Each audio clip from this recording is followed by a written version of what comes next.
In a single week, I've taken over 350 executive actions. We've signed 300, and who ever heard of that one? And as I said in my inaugural address, the American decline is over. It's over. The golden age of America has officially begun, and I think that's a good thing for us to talk about, the golden age and the American dream. I think it's a good thing because people haven't been talking that way for a long period of time. On day one, I directed every member of my cabinet to marshal all powers at their disposal to defeat inflation and bring down the cost of daily life, and we're going to do that. You're going to see it starting to happen when we get going with the energy. The energy is going to, it brought everything up. It's going to bring everything down. I imposed a federal hiring freeze, a federal regulation freeze, a foreign aid freeze, Isn't that nice? We get tired of giving massive amounts of money to countries that hate us, don't we? And I created the new Department of Government Efficiency, and I think it's going to be very meaningful. I terminated the ridiculous and incredibly wasteful Green New Scam, a foreign aid freeze. What's up, y'all? Gerald here, creator of Gospel Chops and your host for this YouTube channel, back with another video. Now, y'all, after 2 weeks of Donald Trump 2.0, it seems like a political whirlwind has hit America with a plethora of executive orders that he has signed in the first 2 weeks. He has his cabinet nominees that are going before the Senate. They're getting confirmed. A lot of them are having hearings and being put on hold by the Democrats trying to obstruct what is coming for America. But you and I know they can't stop it. It's coming. And one of the things that is coming, that has come to light from Donald Trump's first week in office, amongst those executive orders that he signed, one put a hold on foreign aid. Yeah, that's right, y'all. That foreign aid that we've been handing out all over the world, even to countries that hate us, that are hostile to America, we've just been giving it out. We've been shoveling it over to Ukraine, and they won't even tell us what Hunter Biden was doing over there. We know you know. Well, Donald Trump, in his presidential glory, has put a halt to all foreign aid. Well, let me fix that. He put a temporary halt to foreign aid. And I got to say temporary because, people going to run with the story. They're going to lie on the man. And they're going to tell you that Donald Trump cut off all the money to this country and that country. Well, he cut it off temporarily so he could take a look at things. Y'all, and this is what lets me know that some people haven't had any type of executive experience. Say you took a job at a corporation. You're the new CEO. Not even that. Hey, maybe you're the COO, CFO. You're somebody in the C-suite. You take on that new job. You don't know much about the company. You've done a little research. You passed the interview and you got the job. Now you are in the office. What's the first thing you do? Well, you got to take a peek under the hood. See what's going on under there. See how things been running. See how things operate. See what kind of a mess you have inherited from the last person in that seat. That's all Donald Trump is doing, y'all. Nothing more, nothing less. He's putting a pause on foreign aid to take a look, do a fiscal autopsy on the past administration and find out what's been going on there, what can be eliminated or cut or trimmed there, and what can be expanded there. Y'all, you got to take an assessment. More breaking news on this Friday night. Secretary of State Marco Rubio now ordering the U.S. to immediately stop almost all foreign aid and supplies pending a review. That according to an internal State Department cable obtained by NBC News. Two notable exceptions here, Israel and Egypt. The State Department did not immediately return our request for comment. We want to go to NBC Pentagon correspondent Courtney Kube, who's following this. Courtney, what more do we know about why the Secretary of State is out with this order right now? And you mentioned that there's an exception, we believe, for Israel and Egypt. But what about Ukraine? Yeah, so one thing is very clear in this order, and it is coming directly from the top. This is one of the executive orders that President Trump signed literally in his first hours after being inaugurated this week. And it was this idea that the U.S. would halt, temporarily at least, all foreign aid grants and not grant any new ones for a period of 90 days. Now, this, as I said, it's coming directly from President Donald Trump, but we're learning a little bit more about it today. The way that now Secretary of State Marco Rubio has implemented this to the State Department force around the world is by saying that there would be exceptions for, as you said, specifically military financing. So foreign military sales and financing for Egypt and Israel. And then there's also an exception for humanitarian emergencies. So that means that if you have a location where there is humanitarian aid, emergency disaster aid going to a place, that will continue in some cases. And in addition to that, Tom, the salaries of the people who will be distributing that, working to help with that humanitarian aid, they will also continue to be paid, including local people on the ground in those locations. So we know now that those are the exceptions. But you asked about Ukraine. It's not 100% clear at this point. Right now, as it is written, there is no indication that Ukraine will have any kind of an exception. They could go without this foreign aid for a matter of up to 3 months, Tom. Now, y'all, this executive order is not absolute. And now you have Marco Rubio, recently nominated as Secretary of State. Marco Rubio is going around and he's saying, well, there are some exceptions for things like housing, things like medicine. You got some little foreign countries, y'all, around the world that are just barely holding on and would go under if it weren't for America's support. But they let us hide a few planes over there. They let us use a landing strip over there, things like that. So we support them.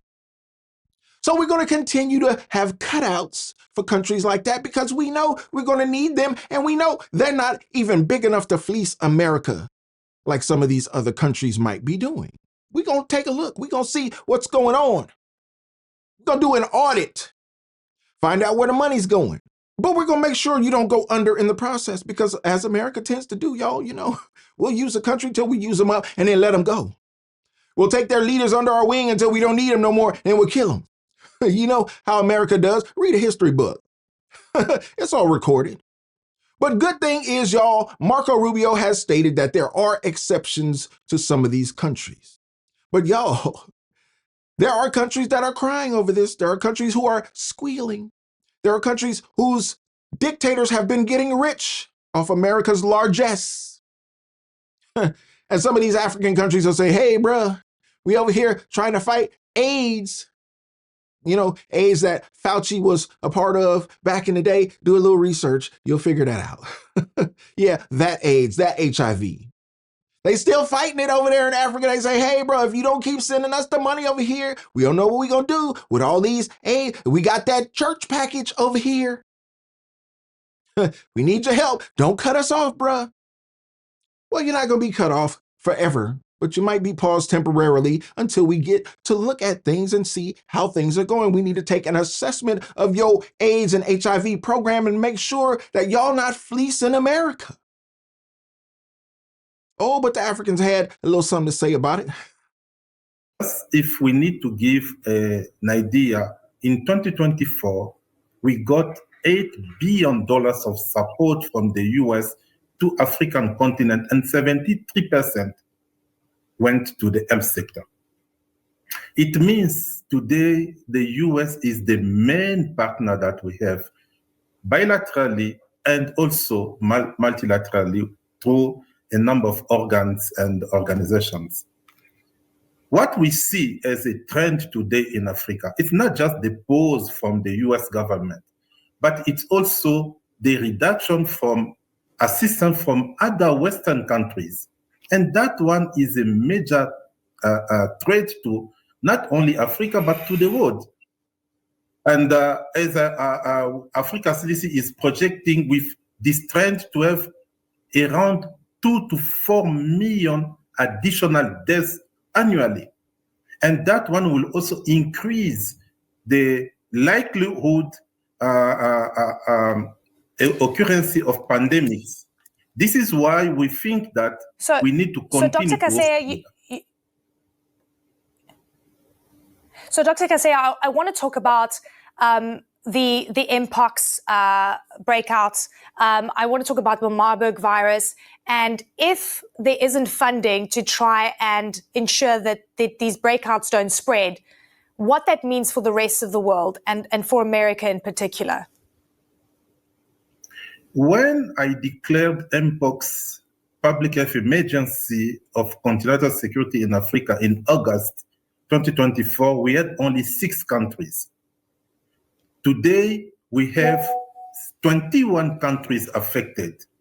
And out of $1 billion pledged by partners, including $520 million from the US, we only got 47% of this money. Without funding, this mpox that is affecting almost around 45% of African countries will continue to spread. Don't forget that mpox in 2021 affected the US, Europe, and other continents.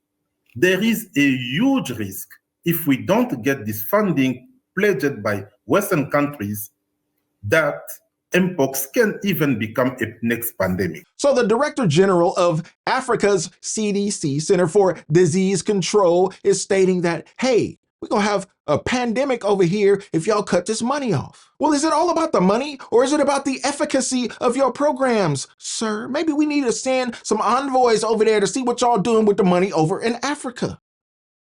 See, you step out there on that limb, you draw some attention to yourself, you might get more attention than what you want. See, if you scream too loud, you might get somebody looking at the house you live in, the car you drive, what's your bank account looking like, investigating your fiscal assets, sir. Be careful. America is about to penny pinch a little piece. And we understand y'all probably been doing well over there, especially with the currency conversion. We know you've been doing good over there, but give us a minute to pull out our little wallet and flip through there and see what it's looking like. Because corrective action needs to be taken in this country.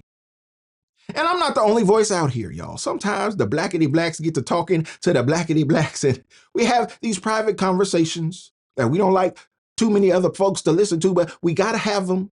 We disagree sometimes, we fight it out sometimes, and then we come out of the ring, get ourselves together, and we walk side by side and say, all right, we all blackity black together. Well, after hearing all the whining and crying from the Africa CDC, the former president of Kenya came out in a casual conversation. He was giving a speech, but he had a little moment of levity. He said, look, y'all, what you crying for? You need to stop being so dependent on America.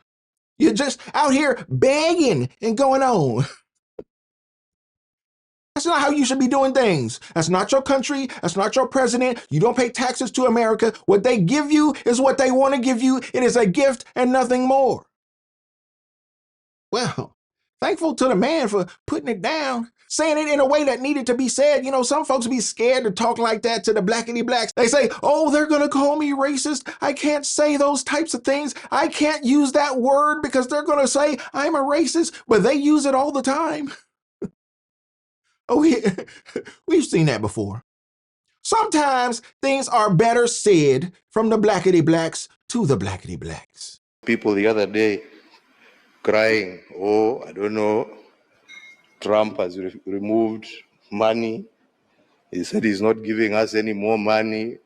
Watu wanalia. Why are you crying? It's not your government, it's not your country.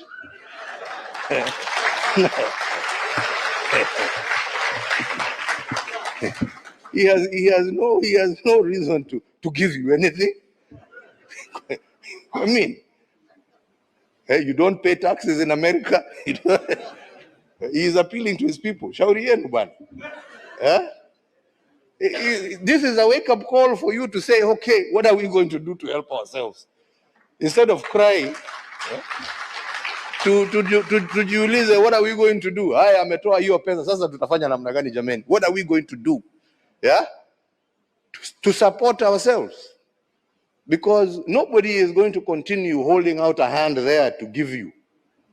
It is time for us to use our resources for the right things. We are the ones who are using them for the wrong things. And there you have it, y'all. As the pendulum swings in America, so doth the pendulum swing around the globe. And we have yet to see all the ripples and the waves that are going to be caused by this pebble named Donald Trump landing in the pond of the White House. Oh, it's going to be amazing. And after 2 weeks, y'all, I'm here for it. I'm enjoying every minute of it. This man is sucking up every moment of the news cycle.